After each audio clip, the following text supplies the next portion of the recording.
I can't get that thought out of my head. What thought? Doing something with a girl your age? Look at the last... Look, see? I was thinking about it the whole time. I didn't think it was right, and I don't know why the came over here. You ever watch television? Yes. You ever watch Dateline NBC? Yes. Sir, am I on TV right now? Not live TV, but these cameras are rolling. What's good, homies? Today we're about to meet probably the biggest crybaby that I have ever seen on a classic episode of TCAP. And basically, this guy is a frat bro straight out of college who is trying to rizz up a middle schooler, and Chris Hansen stops him dead in his tracks, only to lead to this guy literally crying for like 10 minutes. It's absolutely hilarious, but I don't want to spoil too much in this intro, so make sure you watch until the very end, as well as like this video if you enjoy my TCAP reactions, and subscribe if you haven't already. Without any further ado, let's get right on into it, shall we?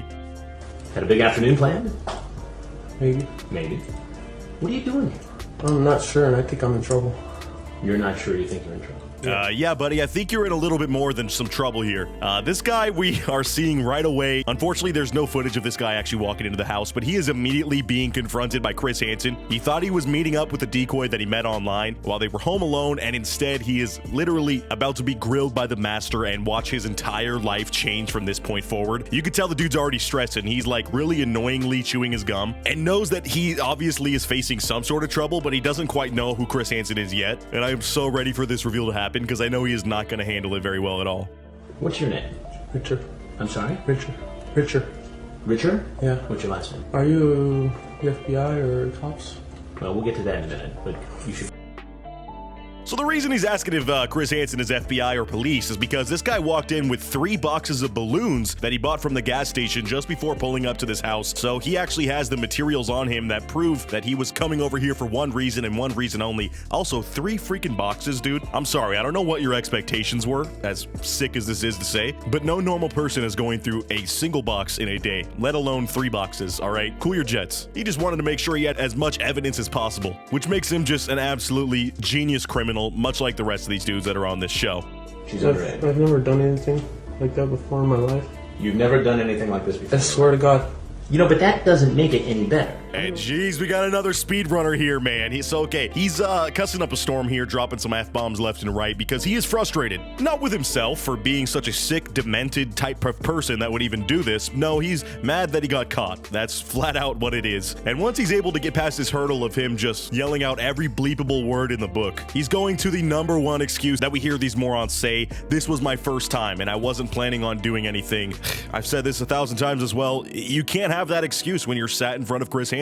He's made the drive however far away he was. I mean, whether it was 30-minute drive, 20 minutes, 5 hours like some of these other creeps, he still decided to get into his freaking car, turn the key into the ignition, and drive over here. So whether or not it was your first time doesn't really matter. That whole excuse is just so moronic to me. Imagine robbing a bank and then you get caught and you're facing the cops in the interrogation and you say, but I've never tried to rob a bank before. This was only my first time. It's like, okay, so we shouldn't arrest you for your first attempt when it's still illegal? Like, what the hell are you wanting us to do here, my guy? Please tell me. Enlighten me.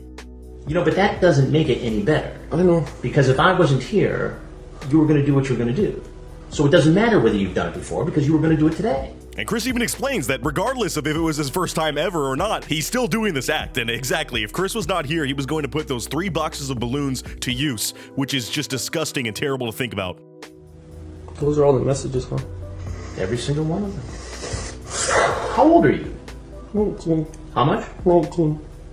So this guy's 19, and some of you might be thinking, oh, he's a young creep. It doesn't freaking matter. Again, he was speaking to a decoy who he thought was 13 in this video. There is nothing to excuse that. That's weird no matter what, and you trying to defend that is weird in itself. So think about that if you were even going to jump into the comments saying that BS. I doubt many of you were, but I'm sure there's some of you out there that would try to justify this still. Nah, he's a sicko, and he's finally realizing the true gravity of the situation. He still doesn't know if Chris is FBI or with the cops or not. Of course, Chris always kind of skirts around that question, especially if he asked if he's working with them, because Chris knows they're waiting outside as a full squad ready to tase this dude and take him down. But you hear him say those are the chat logs, aren't they? And this is where he realizes this massive packet of information in front of Chris is not just some notes on the show that he's running or anything, not that he knows it's a show yet. It is all of their chat messages that he sent back and forth, and he knows deep down he's been a freaking idiot not covering his ass in these messages. And you know he said probably a dozen times, oh, I love that you're so young, and all this other creepy stuff that these guys always say that just helps further incriminate themselves. You can tell this guy's an absolute bozo meathead outside of this whole creepiness side of him, so I doubt he even had the intelligence to try to cover his own tracks. I would feel bad doing anything with you, but it is tempting. sir, I know what I wrote. And just if you have shoot me right now. Oh my god. So then he goes to the other route that these guys like to take, where they say, oh, just take me out. That's the punishment I deserve. I don't want to be here anymore. And whenever they say this, I just realize the lack of remorse they have for the potential person that was going to be the victim here. They're not thinking about that person. Granted, they're not real, they realize at this point, but they're thinking about themselves, these freaking losers. This guy is only worried about covering his own ass and not going to jail, and now he's putting on these fake crocodile tears. In fact, I know this video only has about 8 pixels in total for you to analyze, but you could tell there's no actual tears coming out of this man. He has the most annoying crybaby inflection to his voice right now, and it's not pulling out my heartstrings at all. I do not feel bad for you, my dude. What were you thinking about, Richard? With the wrong head, sir. I'm not going to jail.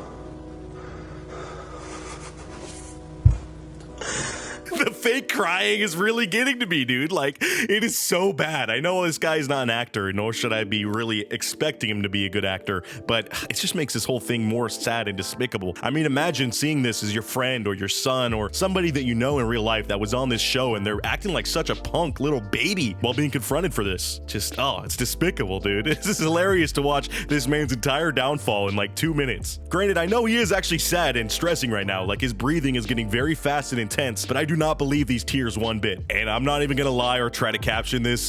There's so much of this clip where he's just sitting here like mumbling random BS while fake crying. Like,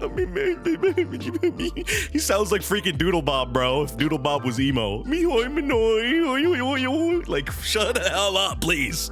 Look, see, I was thinking about it the whole time. I didn't think it was right, and I don't know why the came over here. But you're here, Richard. Yes, I know. I'm sorry, sir. And he uses another classic excuse of, I was really against it the whole time, like 99% of the time. And none of these guys realize we're talking about the 1% of the time that did feel right and that allowed you to make that decision to come over here and be sat in front of Chris Hansen. It doesn't matter if it was your first time. It doesn't matter how guilty you felt doing it. That just proves you knew it was wrong, which is even worse for your case. There is no excuse for this, dude, but he's going to keep going down the list of these basic ass responses like the NPC that he is.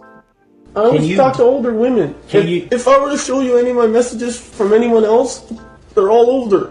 So why this? Why today? I had no clue. Dude, if I showed you my phone, I pretty much exclusively talk to cougars besides this. So, like, if you average out the ages of the people I'm trying to flirt with online, like, it's gonna average out to a good age, okay? Now, I will admit, that is a new excuse that I have never heard, and I gotta give it to this guy. He's really trying to act like, you know, he is somebody who's hunting down older women all the time. So this one exception should be forgiven. And again, that is not a good excuse. Gene, how does that happen? Are you addicted to the internet? Yes, I am. You are? Yes, I'm on there a lot of the time. So you have a compulsion? Yeah, and I have to try to stop that. I tried working out. And then Chris asks this guy if he has an internet addiction, and you can see he hops on this idea right away. If you ever watch like interrogation videos, the cops will sometimes try to give somebody an excuse, not an out, but an excuse as to why it happened, which helps prove that it did happen for them. I mean, we don't need any more proof here. He sat in front of Chris Hansen, and we got the chat logs, and the dude's got boxes of balloons with him. He thinks internet addiction is gonna be his excuse. It's not, okay? There's plenty of people that are chronically online like me that just spend their time doing normal things. Like, why couldn't you go down the rabbit hole of like watching defunct theme parks on YouTube or something? You know what I mean? There's a lot of us online for most of the day, and we're not out here doing this terrible stuff. Do you ever watch television? Yes. Do you ever watch Dateline NBC? Yes. Sir, am I on TV right now? Not live TV, but these cameras are rolling. So now this entitled brat gets told that he's on TV, and he's like, am I on TV right now? I didn't agree to be on TV. It's like those annoying people out in public that are like, I didn't agree to be filmed. Even that's more of a gray area than this. I mean, you are in somebody else's private home that you thought they were away from, trying to break the law, and you're getting exposed for it. So yeah, it's free reign for us to put these cameras and this boom mic in your face and expose you for the creepy weirdo that you are. So take it. You are obviously welcome to leave right now, but if there's anything... But I'm gonna get in trouble. We don't know who's going to be in the story and who's not. Those decisions... But you guys are calling the cops and everything? I'm just doing a story. And I love the way that Chris skirts around the question of the cops every single time. He does it so smoothly to where he's not lying to the guy, because, I mean, that would be kind of sketchy. But he's also not telling them the whole truth. This guy probably knows that there's cops outside, but I don't know. He's such an idiot. Maybe he doesn't. And he hasn't caught on to that yet because he's asking if they have called the police. Buddy, they're outside waiting to arrest your sorry butt, so you're in for a surprise. Why don't you get some fresh air? No, fresh air's not gonna do nothing. And even Chris Chris is trying to push him out. He's like, all right, we got a quota to make, buddy. We got another creep coming in about 10 minutes. I really need you to step outside and get arrested. But he can't say that, so instead he's like, why don't you get some fresh air? And meanwhile, this dude's like, fresh air isn't gonna help. I'm over. My life's done for. Like, just go outside and finish the process, please, my dude. Can you just call the cops right now so I can go to jail? Well, why don't you go outside? I don't want to go outside. Richard, you just can't stay here forever. I know I am. This is so awkward. Chris is practically begging this guy to leave, and instead he is still just putting up a fight, not wanting to face the music. Now, I'm gonna fast forward through this, but no lie, there is a good 3 minutes of this dude sitting here making awkward sniffling noises, not looking at anywhere up at the camera or at Chris, just sitting here motionless. I don't know if he thinks he can just stay here forever and then the statute of limitations goes up and he can't be charged for his crimes anymore, but he's gonna be waiting a long ass time if that's the case. And then he asks Chris if it's illegal for him to have sent photos to this decoy, which everybody should know, yes, it is. But he gets mad when Chris can't give him a specific answer, and he's like, you do this for a living, you should know. You're supposed to be a reporter, you're supposed to know information, tell me the information. Like, what an entitled, spoiled freaking brat.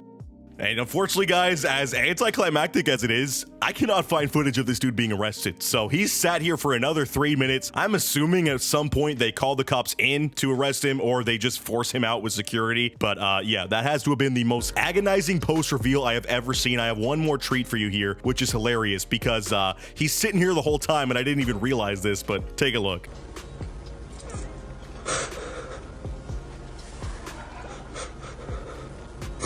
So yeah, it zooms out and there has been the iconic boom mic arm above this dude's head and cameraman in the background since the reveal. I know that's how it obviously works, but I just forgot even that Chris said who he was because it's been so long since that moment. This dude just been sitting here crying motionless, and that's how we're gonna have to end the video. Unfortunately, again, he doesn't get arrested, but I want to know your thoughts on this one. Has to be the most sad and despicable creep that we have seen on this show so far, acted like an absolute pathetic man-child, and I would just be embarrassed if I knew this guy at all in real life. So let me know what you thought down in the comments below. As always, shout out to my Patreon supporters. Feel free to check that out if you want to see some face cam content of stuff I can't post over on YouTube. And as always, I'll catch you guys in the next video. Until next time, peace out.